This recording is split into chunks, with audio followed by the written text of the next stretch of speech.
8e guerre mondiale jeex ci la Franklin Roosevelt wax ne pétrole léegi dugal nañ ko ci problème de sécurité nationale u Amérique te lu ñu fonk lay doon lu ñuy taxawu lay doon. loolu nag tax na nañu fonk Arabie Saoudia ca la gisee ak buur bi Al Saoud ci boppam ci benn bateau bu ñuy wax le Quincy en 1945 ca la ñu signé nag ay accord mooy pétrole bi moom daanaka Saoudia dañ koo bàyyee américains yi ci njëggu yomb tuut te teew te ñoom américains yi ñu di leen wottu di leen protéger. ba léegi ixwaan yi wax rek ne léegi ñii ils ont pactisé avec le diable kon ñoom ba léegi ay intérêt géopolitique la ñuy xool fi mu ne nii génn nañ l'islam bu yàgg de bu ngeen ko seetloo là on est dans la géopolitique. ba pare it mu am beneen affaire mooy américains yi dañoo signé ak saoudiens yi lu leen may ñu am une base militaire là-bas te fu ñu am base militaire dund américain lañ fay dund tux ak naan ak njaaloo daf fay am ndax terewuñu ko.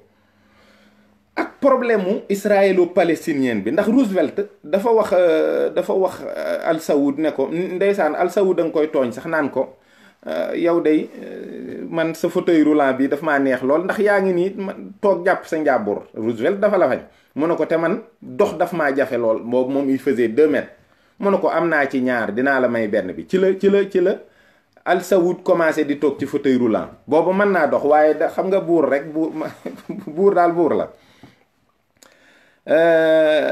mu wax ko ne ko problème mu Palestine daal daal jaaxal na ma te ma bëgg ci jël xalaat mooy israéliens yii dañu leen a bëgg a indi fii ci Palestine ñu dëkk fi. Al Saoud ne ko man day li Hitler def yahud yi lu metti la lu ma ñaawlu la waaye lu tax ngeen bëgg a jël suufu arab yi jox ko yahud yi. yéen kay bu fekkee régler ngeen problème bi duma ngeen Allemagne jël leen as lëf ci Allemagne defal leen ko muy seen dëkk. loolu moo nekkoon xalaatu Al Saoud. léegi Roosevelt daan ne ko na nga dalal sa xel ndax balaa ma cee jël benn décision benn dogal dinaa waxtaan ak ñaari côté yi mooy dinaa waxtaan ak palestiniens yi dinaa waxtaan ak Israël yi ñii ñu bëgg a dajale indi leen fi tamit daal waaye yàlla dafa dogal tuuti rek lañ ci teg Roosevelt daal di faatu le 12 avril 1945 léegi nag ku ñuy wax Truman ñëw nekk président Amérique. Truman moom ba mu ñëwee yoonam nekku ca daal di nangu ñu créé xam nga Israël a été créé en 1948 donc Faysal boobu moo nekkoon ki nga xam ne ba léegi image yaa ngi sax ci internet bi tu les vois. Faysal moom moo nekkoon Nations Unies ci yooyu jamono nekkoon fa représentant Arabie Saoudite parce que Faysal moo nekkoon ministre bi yor affaires étrangères yeeg diplomatie ak lépp.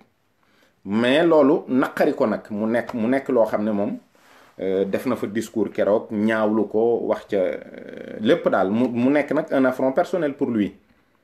bon bi mu ñëwee ba waxtaan ci ak baayam baay bi daf ko ni loolu day metti na ma torop waaye nag man it dama am beneen jaaxale mooy hachimite yi ñu wër ci Jordanie ak Irak ak anglais yi nga xam ne ñoo nekk Koweït ak lenn ci pays golfe bi ak Syrie man daal dalul sama xel ndax ñii mën nañoo xëy rek ne daraax ci sunu réew mi fab lépp wala ñu rey ñu.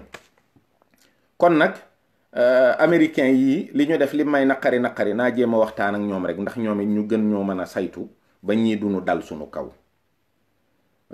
loolu kon gis nga ne Arabie Saoudite moom yàgg naa wéeru ci Amérique ndax bëgg sécurité ak bëgg jàmmi boppam. donc malgré affront bi malgré coow lii ak lii ko naqari ci Palestine moo tax ay problèmes yu sensible la mu continuer waat dellu ci américains yi ngir ñu mën koo saytu daal mel ni daal nit ak ka nga xam ne daal moom nga jàpp ne moom nga gën a wóolu ci sa kaaraangeeg bopp. Abdel Aziz nag moom ci boppam le 9 novembre 1953 la wàccub liggéey ci Taïf. doom bu nga xam ne mooy ab taawam mooy Saoud Ben Abdelaziz nga xam ne daanaka ci histoire Arabie Saoudite sax li ñu koy tudd bariwut ndax dafa nekkoon buur boo xam ne maanaam nekk buur rek ko neex, maanaam moom nekk gi nekk buur daal moom moo ko neex. ak bu génnee wàccuwaayu buur biñ koy jox ak cër yéeg lépp, ak fab alali ak ku tabe la woon, fab alali réew mi di séddale ak yooyu. waaye amoon benn jafe-jafe boo xam ne américains yi teel nañ ko xam, waaye dañ ko suturaaloon ndax booba ànd bi li mu laaj moo tax. dafa am fu mu mas di dem, ay américains ne fa bi ñuy wàccee bagage am ñu gis ci ay am ñollu. léegi nag ñoom ñu daal di koy wax, alerter seen autorités yi wax leen ko, ñu ne leen noo noppi leen, parce que comme moom sunu xarit la te jamono yi ànd bi neex na lool, pétrole beeg yépp a ngi dox, bu ci seen yoon nekk, bu leen ci dugg. waaye nag mu nekk buur bu yambare daal, boo xam ne ci gàttal dem na ba famille Saoud dem ba yëg ni kii buñ ko fi jëlewul musiba mën naa am ci réew mi, ndax booba tamit économie réew mi fayit na. xaalis bi sawaay fowe na ko, buy tukki day ànd ak gàngoor bu kenn xamul te du xippi. te booba Arabie Saoudia famille royale bi ñoo jiitu, ulama yi topp ci, commerçant yi topp ci. kon nañu defoon ca ixwaan ya rek, ñu daal di woowaat ulama yi ne leen nag jële fi buur metti na, waaye waxtaan leen daal ba gisal leen ñu buntu. léegi nag ulama yi ñoom it daal di defaat fatwa, ñu fab buur bi exilé ko. Grèce lañ ko exilé ba ni mu fa faatoo en 1969. donc biñ ko exilé nag ay 64 yooyu lañ ko exilé, rakk ji Faysal daal di nekk buuru Màkka. Faysal nag nekk nit ku ñeme modernité, waaye nekk nit ku bari xam-xam ci diine, te nekk góor gu dëgër. waaye moo jëkk a jàngal jigéen ñi, ñoom moom moo leen jëkk a dugal ci éducation, ñu leen di jàngal ber leen, waaye dañu ne ulama yu mag yi ñooy saytu li ñuy jàngal jigéen ñi. keroog ba mu dugalee rajo ak télé ci réew ma la réew ma xar, ñu ne léegi nag ak kéefër dugg na biir Arabie Saoudite ba toog, parce que y a la radio, il y a la télévision. ñu def ci manifestation boo xam ne 65 benn prince bu ñuy wax Khaled moo ko jiite woon. mu am ay wahabit yu ne ci biir famille bi, ñu dugg ci biir, fusillade éclatée, ñu rey prince bi. c'est une histoire qui va rattraper le roi Faysal. donc biñ ko reyee, même baayam sax ñëw na ne Faysal, soldat bi rey sama doom nañ ko rey. mu ne ko déedéet, soldat bi rey sa doom daf ko rey ndax dafa nekkoon ci loo xam ne dafa nangu, l'islam nanguwu ko. waaw, ndax dafa def lu contraire à la loi. mu ne ko nañ ko sanctionné, mu ne ko duñ ko sanctionné. mu ne ko ba doo ko def, mu ne ko déedéet duma ci def dara. waaw 67 nag ci la li ñuy wax la guerre des 6 jours éclaté. mbooboo fekk na 48 ñu installé Israël. léegi Israël dugg na ci contexte géopolitique u Moyen-Orient bii, nekk fa état. américain yi nga xam ne ñooy wayjuru saoudiens yi nag ñoo leen di sàmm ni ñuy sàmmee seen doom, ñoom ñoo jàppale Israël ba mu taxaw, ñu dooleel leen, armé leen, defal leen lépp. bi ñu guerre ak arab yi ci juróom benn fan dóor leen dóor yu metti. affaire ba nag nekk loo xam ne dafa feebar Faysal daanaka. Faysal ca la gëj a reetaanee, parce que affront ba dafa metti woon, te moom mu dem ba yëg ni américains yi ci boppam ñoo armé israéliens yi. moo tax après li ñuy wax économie àddina bi, Faysal daf ko paralyser, ndax boobu pétrole bi moom la jàpp, la xam ne mooy dooleem. léegi nag mu daal di te pétrole bi booba jamono toog na ñetti at yoo xam ne daanaka mbiskit ku gën a seer ndax niñ ko yombale woon. waaw léegi nag bi ñu demee ba 1973 ñu geeraat arab yi ak israéliens yi. léegi nag Syrie ak Égypte def ca ndam yu rëy, ndax ñoom arme russe yi lañ jël. mais bi ñu jëlee armement russe yi, américains yi wax ne ñun bu ñu seetaanee russe yi ba arme yii bu ñu leen seetaanee ba ñu gañe, kon day mel ni defetu Amérique la. américains yi jaaraat ci suuf dem armé waat israéliens yi ba ñu ne ngodd, ñu xeexate xeex bu mitti, waaye dara. waaw Faysal nag boobu nag la gën a toj nag mer. waaw nga xam ne dafa bloqué pétrole bi ba barilu pétrole bi doon jar $2 di jar $17. station Amérique yépp amatul carburant, nit ñi di rang coow la ni kur biir Amérique. waaw ba yëf ya dem ba metti nag te booba guerru Vietnam bi tamit metti na ci américains yi ndax seen porte-avions yeeg seen yëpp dañoo am problème. gars yi jaar ci suuf dem waxtaan ak moom it mu ubbilaat leen fa Aramco rek ne leen nag na nekk loo xam ne daal bu ko kenn yëg. waaye américains yi sax dañoo dem ba ci biir ñu ne ñun sax amuñu woon problème mu ravitaillement pour sunu armée yee waaye dañoo bëggoon rek tester ba xam ndax Faye Sall mi dana jubóog ñun. boobu américains yi dem nañ sax ba ne ñoom est-ce que duñu envahir l'Arabie Saoudite. moom li ñuy wax rek le 25 mars 75 l'histoire l'a rattrapé.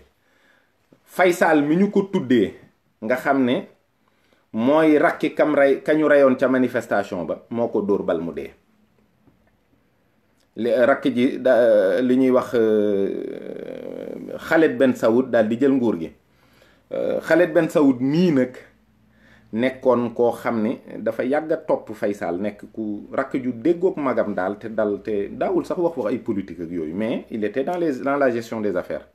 moom nag ci moom la yëf yi accéléré c'est-à-dire dafa nekkoon ku mën a yor am réew.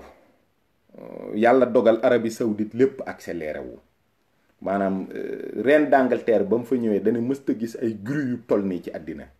am réew moo xam ne luñ fa war a tabax ci ñaari at tabax ko fa ci ñaari weer. luñ fa école yi université yi immeuble yi day mel ni ay ngay roose rek muy sax lépp di réew mi daal lépp tàkkandoo.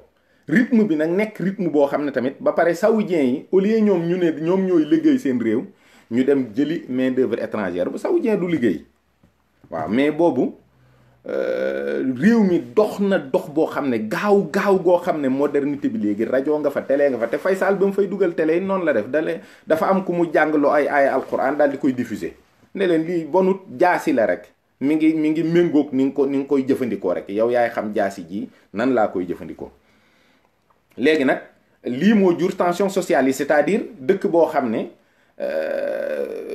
tàndarma ak café la ñu xam ak astaghfirullah tàndarma ak warga xëy rek oto yi tuuru ci dëkk bi immeuble yi nit ñi comprendre tuñu c'est-à-dire ils étaient tellement dans l'opulence qu'ils sont devenus fous ñëpp dof ndax xéewal yu bari te xam nga yàlla wax na ci alquran ne samay xéewal bu ma leen ko sottee da ngeen di dof am na ñoo xam dañuy bew donc ci lii lañu ne lii nag aussi buñ la ne nit ñi dof rek jàppal ne lépp ngi ci biir ndax ci la nit ñi di jàng tux même bu dee dañ koy nëbb ci la ñuy jàng naan sàngara ci la ñuy jàng njaaloo ci la ñuy jàng lépp naar dafa saay-saay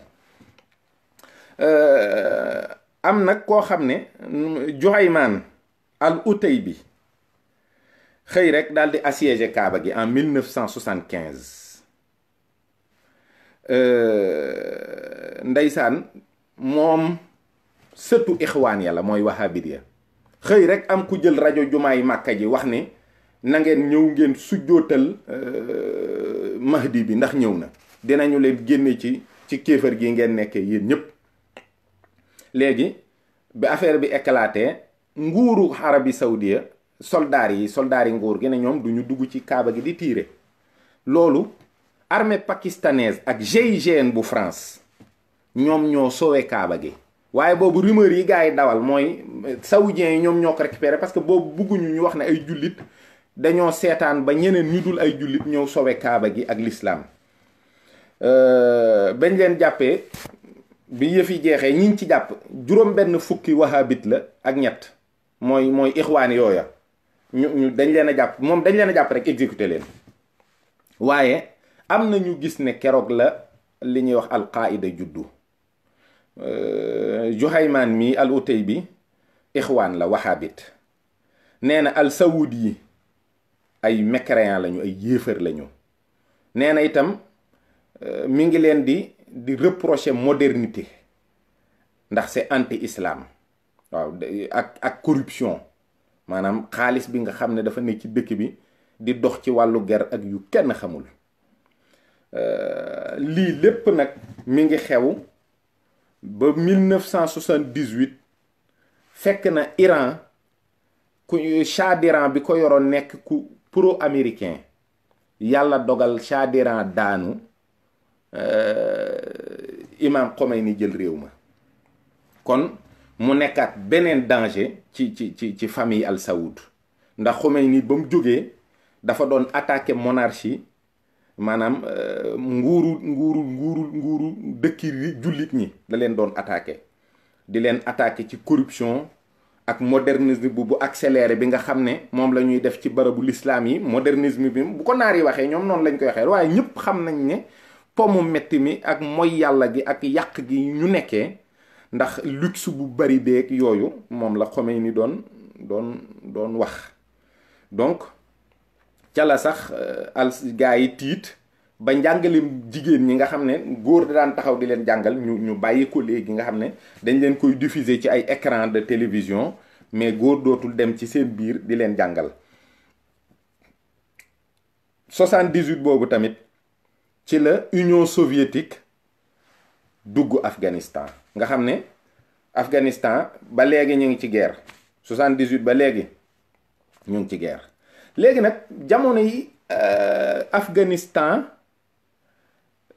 Union soviétique di fa dugg fekk na université yañ tabaxoon Arabie Saoudite école islamique ya ak université ya ñu defaree fa ñu kenn xamul seenub lim ni mu toll ci ay théologien ay nit ñu jàng fiqh maanaam boroom xam-xam yi yëpp parce que ñeenti école yu fiqh yëpp représenté wu nañu en Arabie Saoudite loolu xëy na ñu bari xamuñu ko ak chiite yi am nañu fa sax seen jumaa mais loolu yëpp bi mu xewee ba gaa yi jàng diine ba ni ar économie xamuñ ci dara c'est-à-dire c'est des gens yoo xam ne jàngal nañu leen diine mais bu ñu waree dugg dans le cadre de la vie active bu ñu waree ut liggéey war a takk soxna war a nangam war di liggéey di dem ak a dikk amuñu métier diine rek leen jàng.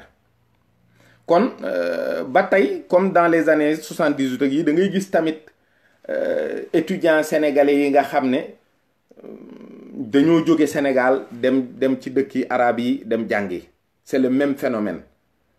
loolu foofu ngay gisee les débuts de la naissance du wahhabisme au Sénégal ñi demoon jàngi ci année yi nga xam ne boo demee université islamique yaa nga fa xas ñu yàkkamti ku ñëw ñu jàngal la endoctriné la waaye boo paree tu ne sers à rien. ñoom nag ñu jël bi Afghanistan bi fa Russie duggee gars yi dak dem ne léegi ay mujahidin lañu dañuy dem xeexali l'islam ci Afghanistan. Arabie Saoudite tamit encouragé leen parce que Arabie Saoudite pro-américain la mais encouragé leen parce que Arabie Saoudite boobu bëgg na xale yi am lu ñu jàpp ci lu ñu yëngu te comme gis nañu guerre bi moom aubaine la ci ñoom ñu financé leen jox leen ay bagages ñu daal di guerre yi nekk Afghanistan nag di fa guerre foofu da ngay daal di xam ne ponkalañ ci seen biir Oussama Ben Laden ba le 13 juin 82 ca la Khalid ibn Al Saoud mi faatu léegi nag faat Ben Abdel Aziz dal di ñëw donc faat Ben Abdel Aziz tamit bi mu ñëwee diggante 1980 ak 1988 moom moo doon financer Saddam Hussein nga xam ne pro-américain la pour mu xeex ak Khomeini. kon nga xam ne Arabie Saoudite fépp foo xam ne Amérique am na fa intérêt am la Amérique am na fa noonu mu dugg ca xeex ba seetatul ndax ñii ay jullit lañu seetatul ndax ñii ay yéefar lañu. on est dans la géopolitique de certains yoo xam ne ci intérêt àddina rek la ñuy dox ak le mécontentement ci ñi nga xam ne ñoom jàppoon nañu ne àddina bi nii la war a doxe ci diine lañu tàmbalee woon ci ay aqida ñu ngi ci fii ñu toll. lii mooy waxtaan bi lii mooy histoire wahhabisme lii mooy histoire Moyen-Orient lii mooy la réalité indéniable boo xam ne document yépp lii la ñu indi lii kenn mënu koo dindi du samay wax c'est l'histoire c'est le vécu lu am la ba noppi. donc li jaaxal kay Fahd Ben Abdel Aziz mooy jàppul woon mukk ne Saddam Hussein dana dal ci kaw. te boo xoolee pendant la guerre du Golfe nga xam ne ay jullit yu doon rey ay jullit lañu yoonu Sénégal nekku ca woon ñu yóbbu fa ay soldaar kenn dellusiwul parce que seytaane bu mag bi nga xam ne mooy France moo ñu obligé ñu def ko ak Yambar mu njool moo mu nekkoon président Sénégal. lii mooy li nga xam ni mooy li am c'est-à-dire ci biir géopolitique àddina bi ñun moom ay altoppe lañu mais yëf yi nii lay doxee. donc bi nga xamante ni guerre boobu am na c'est-à-dire dañoo xëy rek sawaay daal di dugg biir Koweït. Saddam daal di dugg biir Koweït. Arabie Saoudite ñoom it tiit te boobu itam Fad xam na ni du mën a jël décision tant que ulama yi defuñu fatwa. mu woowaat ulama yi ñu ñëw mu xamal leen nag ne leen problème am na parce que waa ji mi ngi Koweït te fii la jëm si parce que am na ay photo satellite yuy wane ni am na ñu léegi ñu jéggi frontière bi dugg ci réew mi. ñu nekkaat ci loolu booba jamono nag fekk na jàmbaar yee jóge nañu Afghanistan ba dellusi nañu waaye ñoom it def jàppuñ ci dara ñi ngi fi am nañu xaalis nag amuñu problème mais ils vivent comme des parasites. ca la Ben Laden woo famille Al Saoud xamal leen ni leen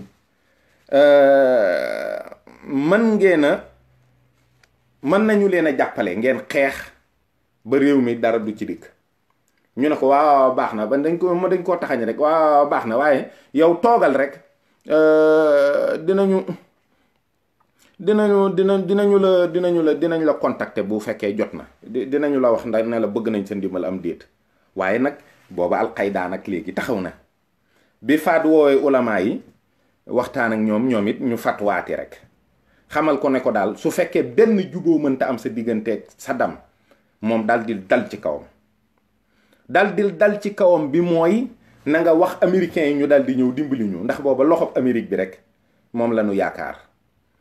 te it njëkkoon nañu am déception ci ñaari guerre yi jëkk mooy guerre de 6 jours bi ak bi ci topp parce que financement yi ñu def ci armée Arabie Saoudite kenn xamul ni mu toll. mais jurul dara ay soldats yu yor ay biir yu réeg ay soldats yu mën a sóonoog yooyu rek ak xanaa ñi li ñuy wax sax policier Màkka ñiy garder ñiy aj ak yooyu mais amul armée bu mën a défendre réew mi. donc il fallait américains yi ñëw te ñoom xam nañu ñëwu américains yi lan lay jur mooy ñoom bu ñuy ñëw dañuy indaale sàngara indaale tux indaale njaaloo indaale seeni base ak seen lépp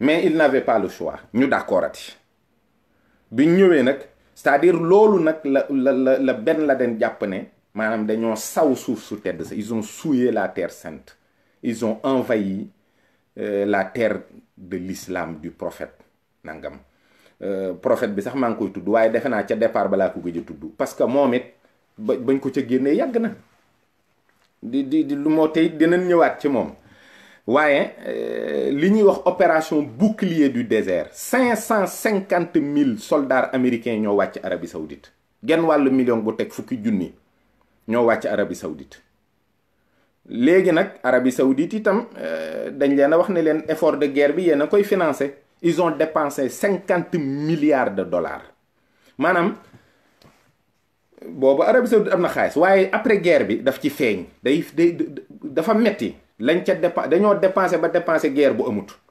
tellement que dañoo ragaloon rek Saddam Hussein agsi ci ñoom mais loolu guerre bi mu jeexee américains yi demuñu defaat nañu Arabie Saoudite juróomi at yoo xam ne dañ fa tëdd rek wax di leen wax ne leen déet dañ fiy toog balaa Saddam di ñëwaat wala yooyu léegi juróomi at yooyu ñu tëdd Amérique nag ñu tëdd Arabie Saoudite ca lañu ci boobu moom maar day taali lañ fa nekkee rek kenn mënu ci dara nag parce que loolu nag moo gën a dagg xolu wahhabite yi moo gën a dagg xolu Oussama Ben Laden ak yooyu. Premier attentat bi mi ngi am le 13 novembre 1995 à Riyad moins de 1 an après ñu dalaat ci ambassade ci ñu defaat beneen attentat à Dahan lépp nag ay position stratégique américaines yi ci biir Arabie Saoudite fa la ñuy dóor seen bomb. léegi moom lam ci jublu mooy daaneel régime mu al saoudi yi pour ñu mën a jotaat suuf si dàq américains yi yépp dëkk bi nekkaat dëkku lislaam bi lii di xew faat moom am na attaque cérébrale ba mënatul dara nga xam ne Abdel Aziz rakk ji rek mooy moom day génn nii ñu koy xool rek waaye léegi rakk ji moo yor réew mi di ko doxal. Abdallah Ben Abdel Aziz diggante bi Bush fils falu fi Bush fils falu Amérique Ariel Sharon falu nu mu tuddati Israël guerre ba tàkkaat dans le maanaam kenn amatul jàmm nag Palestine suba ngoon guddeeg bëccëg bomb yaa ngay tàkk nit ñaa ngay kii israéliens yi di bombarder palestiniens yi rek.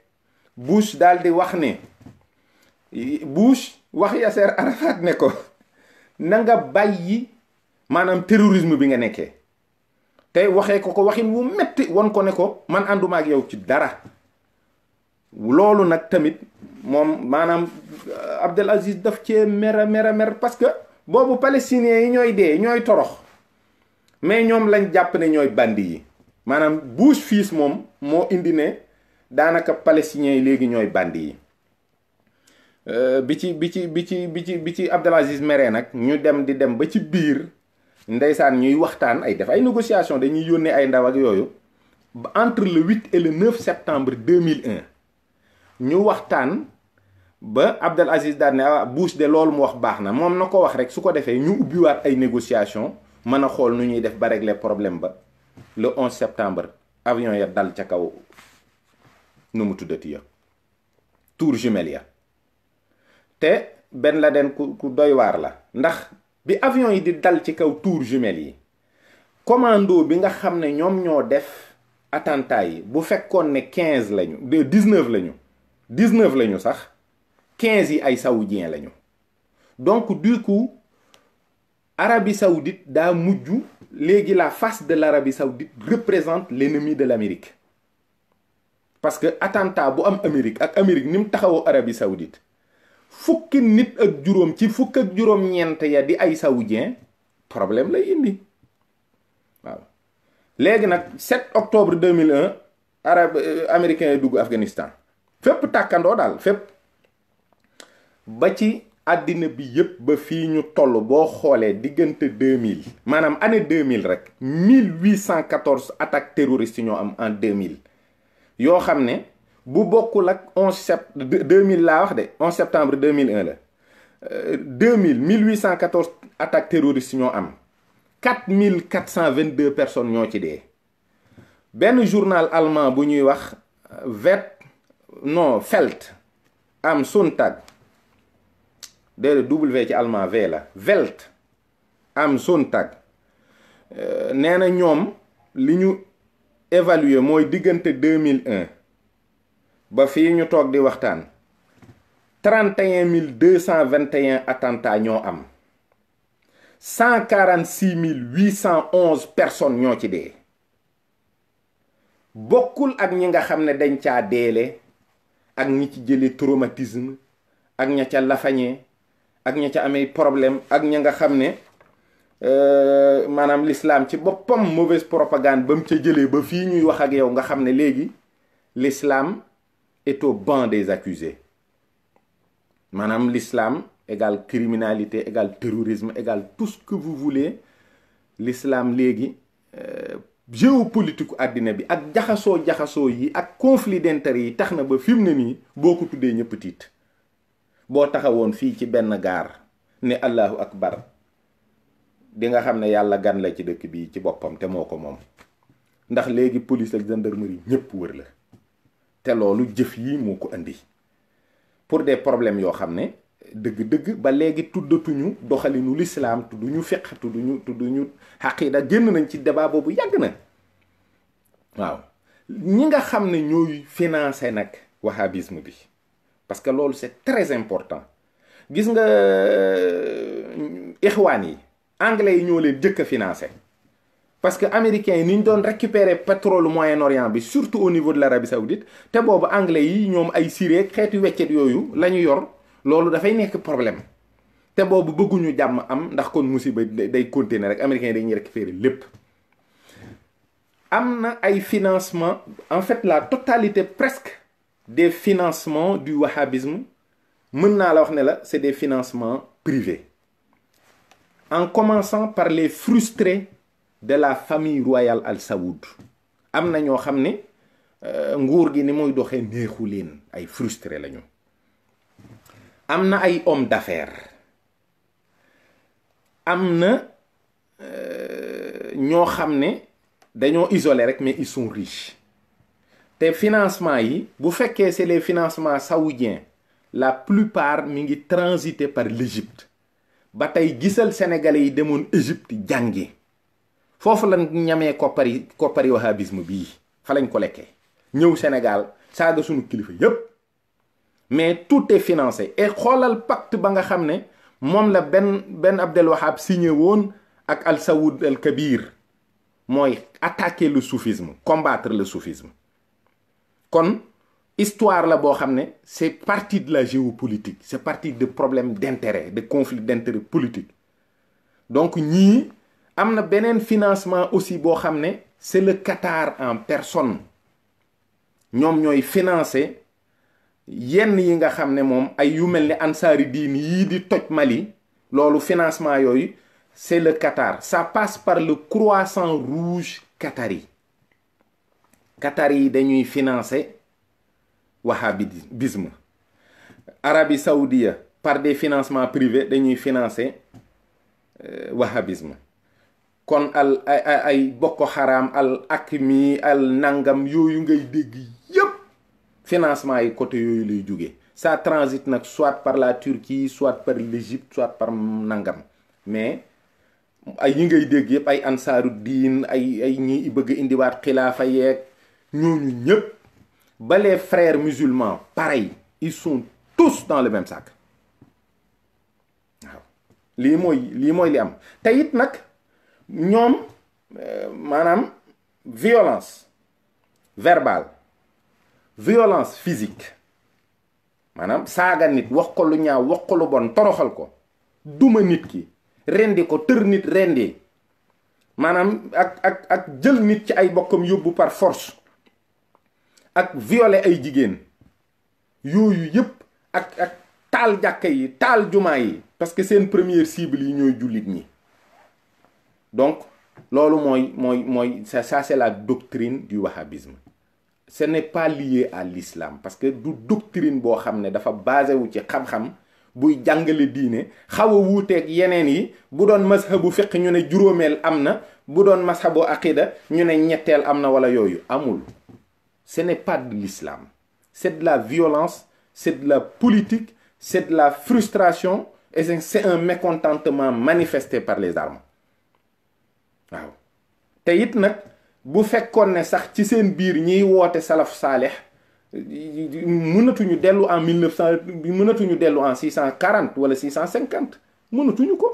jamono fii mu toll ni 2019 bii àddina dafa dox. moo tax sëñ Touba kenn xamul lu mu doon, parce que jamono yi muy bind Masalik di wax ne dafa am ñoo xam ne dañu leen a nax dugal leen ci xeetu jihad, noonu lañu ko tuddee, boo xam ne lanu ca jublu ci li ñu wax mooy yëkkati turu yàlla. ñooñu de seen jihad boobu lan ca jublu mooy yëkkati seen tur, lan ca jublu mooy jot ci alali àddina bi, mooy jot ci li nga xam ne mooy tedd ngay àddina ji ak yëkkatiku àddina bi. waaye loolu ñuy def day jihaad la boo xam ne bu fekkee ñoom lii lañu ko tëralee te wax ne yàllaa tax, du jihaad. maanaam bàkkaar bu bari la àndal ak ñaawteef, te bàkkaar bu bari ak ñaawteef yooyu mu àndal mooy lii ma lim rek: viol yeeg, enlèvement yeeg, extorsion de fonds yeeg yépp. boo defee une enquête approfondie aussi di nga xam ne les wahhabites qui sont sur les terrains de guerre sont des salariés. dañu leen di fay, y en a qui gagnent jusqu'à 1200 € par mois et dañuy am ay congés. c'est ça la réalité du terrain. boo demee Syrie ña fa ne am na ci ñoo xam ne ñii dee aussi dañ leen di fay ay primes yoo xam ne ça peut aller jusqu'à 40 000 50 000 euros. loolu mooy li am. léegi nag pourquoi déclarer la guerre au soufisme? Le soufisme, c'est la voie du salut. C'est une branche de l'islam qui est totalement non violente. yoonu tasawuf amul rey weñ, amul rey boo xam ne c'est autorisé ci yoonu tasawuf lu dul tabaski korité ay màggal ay gàmmu pour bernde rey lu dagan. yoonu tasawuf amul violence, c'est la quête du divin. jug sopp yàlla ci sa xol. évidemment loolu mooy tax xaqida am fa doole. ndax ki nga xam ne dafay wuti yàlla dafa jug di jëm ci boromam, mais kooku faw mu sopp yàlla. te li mu sopp faw mu taawil ci, li mu sopp faw mu def ci ilmul kalaam, def ci dialectique, waxtaan ci, waxtaane sunu borom. sëñ Tubaa sax gis nga li mu wax, diini yaa xubbullah, sama diine mooy bëgg yàlla. te mag ñi fi nekkoon nga xam ne ci jamono jooju liggéey nañu ci l'islam ci Sénégal, ñooñu ku leen saaga fu l'islam bi jëm. lii fi am ak lii mag ñi nekkee woon mooy non violence bii. sëñ Tubaa am na jihaad, inni ujahidu bil ulumi wa bit tuqaa. jamono ngi nii joo xam ne ku amul xam-xam ak tuuti ragal yàlla foo mën a jëm demoo fa, dañ la faa jëmale rek, dangaa yëgul ne am na ku la jiitu nga topp ko. moo tax ku xeex tarixa bu yàggee ñu dajaloo, xaw ma am nañu seeni turi bopp, am nañu seeni sëriñi bopp nuñ leen di woowee. nit ki saa bu la nee bul topp kenn, mi ngi lay digal d'abord nga déglu ko moom. kon mi ngi lay topploo boppam. bul topp kenn mooy boo ko dégloo moom yaa ngi koy déglu ci position yoo war a jël, ndax dina la proposer leneen. te lii mooy liy réeral nit ñi. te jamono ji ku amulub xam-xam, ragaluloo yàlla, ndundat nga rek nii muy dox ci kaw suuf bi. Pourquoi combattre le soufisme? Parce que les soufis aiment le prophète Mohammed sallallahu alayhi wa sallam. kan laa gëj a tudd yonent bi ci waxtaan bi moo ko tàmbaleeg léegi. suufi yi rekk ñooy waxtaane yonent bi, ñooy julli ci moom akus néew, ñoo fonk jeexitam yi ci kaw suuf. lu dul rawdatu yonent bi ci Saoudia lan nga fay gis luñ naan la lii mbirum yonent bi la? amul. ba buur ba jëlee réew ma baayam la ko tuddee. ku la ne bul bëgg yonent bi boppam la lay bëgg loo mbaa baayam, te kenn melul ni yonent bi sallallahu alayhi wa sallam. ku la ne bul ñaan ci barke yonent bi itam mi ngi lay tere am dara ci yàlla, mi ngi lay tere gëm ne yonent bi mooy buntu bi yàlla. yonent bi mooy siraatal mustaqim, mooy yoonu njub. ku la ne bul ñaan ci barke yonent bi, ku la ne bul déglu yonent bi dee na nangam ak nangam, kay kooku kay nee na la bul faale kenn, bul faale yàlla sax. te yàlla moom ku faale yonent bi la. inna allaha wa malaikatu yusalluna ala nabi ya ayyuha allazina amanu sallu alayhi wa sallimu taslima. xamuñu kañ la ko tàmbali, xamuñu kañ la fi wax ne bàyyi na ko. kon bu kenn bàyyi julli ci yonent bi, mi ngi ci alquran ñépp di ko gis. ku la ne bul màggal juddu yonent bi, am na lu ñuy màggal ci Saoudia. ku la ne bul taf photo sëb sëriñ, photo buur yaa nga ca fépp boo demee al Saoud photo ma nga fa, photo Faysal yaa nga fa, photo ñëpp nga fa. ñii di tere sax photo yi seeni photo la ñuy taf ci seeni bureau. kon nag déglu ndigalu koo xam ne ci sunu borom lay jële nel ñu ne la xutbu samaan amul, wax seen waxi doof yoo xam ne kenn xamul fuñ ko jëlee. neel xamoo xutbu samaan, waaye inna awliya allah laa xawfun alayhim. am na loo xam ne ku ko engagé yaak yàlla képp lay doon, moom ngay xeexal te doo am ndam. parce que ñii bañ jógee xeexuñu, dañoo wuti yàlla. xam nga sëñ Tubaa dafa woote wax ne, même sëriñ bi logique am dama neex, ndax sëriñ bi dafa wax ne yàlla moo ko, yonent bi moo ko digal mu woote, wax ne moom njariñ lu àndul ak lor la, daa nafxin bila dararin. kooku kon bu nit loroo ci moom day mel ni kon sëñ Tuubaa li mu wax du logique. moo tax bi ko tubaab yi ak ñu bari tooñee dafa ne afawtu anil ahdaai turan li wajhi man. waaye gis nga la mu waxaat fee, salimtu min al ahdaai turan, maanaam man gëm naa ne ku dul jéggale yàlla du la jox ngànnaay. waaye gis nga sëñ Touba bi mu jéggalee noonam yëpp yàlla da ko ubbil buntu yëpp. bi mu jéggalee noonam yëpp li wajhillaahi taala ngir jëmmi yàlla.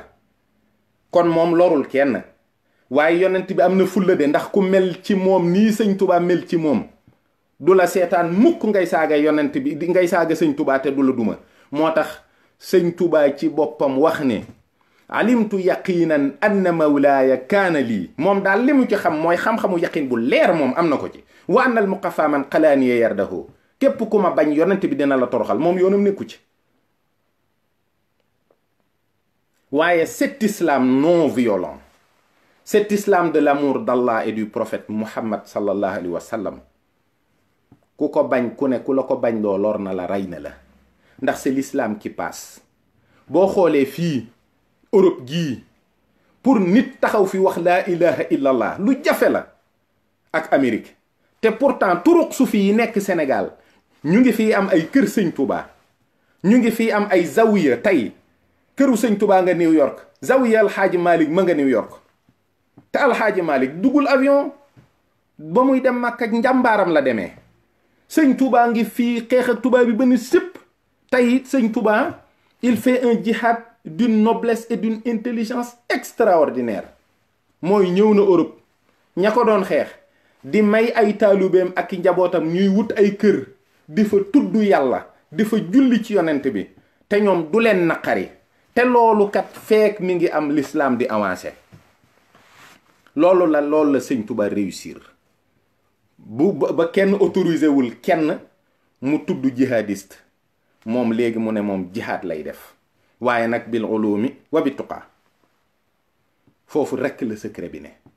waaye coono yi am ci àddina bii ak ñaawteef yii ak jaxasoo bii ñu toll ci jamono jii ñuy wax la mondialisation nga xam ne c'est économique, c'est apparent, ñëpp a ngi koy gis. am na leneen lu ñuy wax aussi le mondialisme. diine la te tey dans le mondialisme tu trouveras à la même place le wahhabisme et le sionisme. parce que c'est des doctrines violentes yoo xam ne qui implose le judaïsme de l'intérieur, qui implose l'islam de l'intérieur. doctrine yii ñoo bokk ci tawat yi nga xam ne daanaka léegi parce que même société secrète yi sax dañ leen di utiliser ndax financement yi franc-maçon yeeg nit ñu bon ñëpp mën nañoo utiliser doctrine yii am fu ñu làqatu ba toroxal seen mbokki jullit te jullit ñooñu ñu embrigadé pour ñuy def loolu du ñu xam sax ne loolu foofu la jógee. ñu jox la xaalis rek nga lekk tu sais pas d'où vient l'argent nga yor sa làmmiñ bu rëy di tararari. nañu bàyyi tariqa suufi yi ci Sénégal. Cheikh Al Ibrahim Niass lii mu def ci Nigéria est-ce que waa Boko Haram réussir nañ ko? pour l'instant Boko Haram ay victimes rek lañ fay def di rey ay nit rek. te moom il a réussi à mettre dans l'islam une centaine de millions de personnes.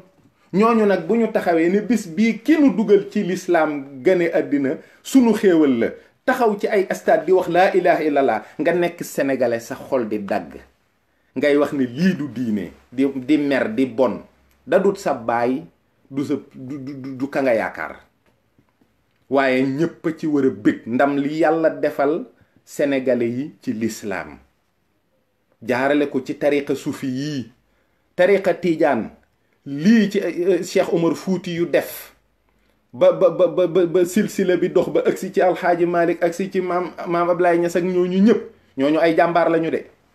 ñooñu ay jàmbaar lañu de ku leen wax lu ñaaw wax nga ko ay nit yàlla pire.